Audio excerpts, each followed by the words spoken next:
Hello and welcome back to my podcast on sustainability crisis. I'm your host Sandeep Iranti. I hope you're doing well and I hope you like space. Since the first ever orbital launch of Sputnik 1 in 1957, the space exploration has exploded towards manned moon missions, and the last moon landing was in 1972 by Apollo 17 mission. But since then, space exploration has seen a steady decline, and it is for a very good reason, because space exploration is very expensive and unsustainable due to the fundamental flaw in designing and building a rocket, which is reusability. So whenever we send a rocket into outer space or low Earth orbit, it doesn't actually come back to Earth in most of the launching vehicle designs. It is a lot like a napkin. Use it once, throw it away. But in this case, it is a very expensive napkin.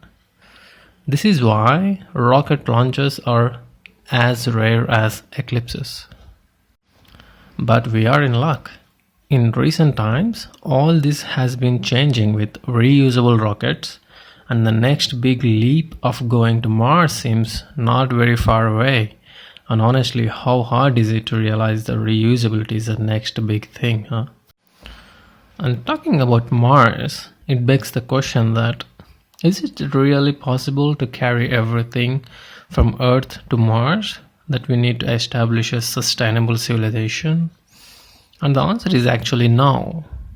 So we need to find ways to leverage technology and use materials available on Mars to construct habitats.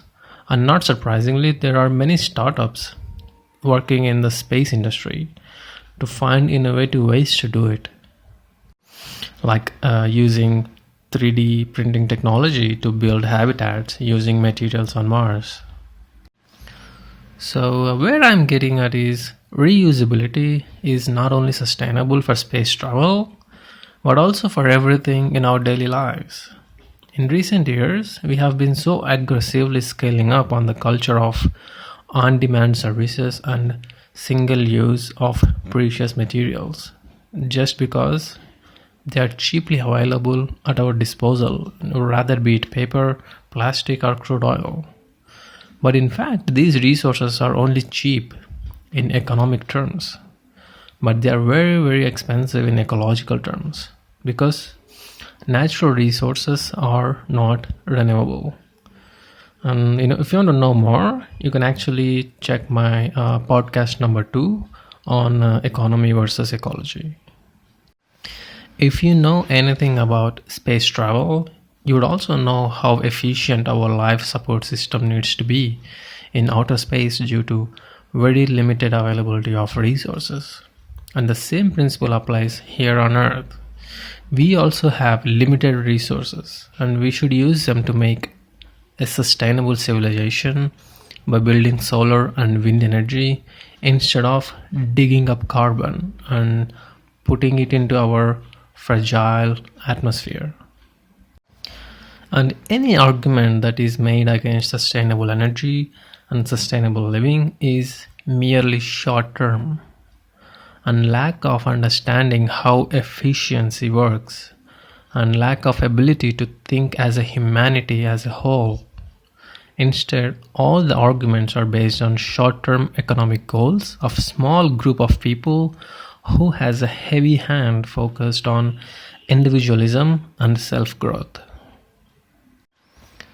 Space travel is a very good learning opportunity for humanity to realize and understand how fragile and precious our life support system we have here on Earth.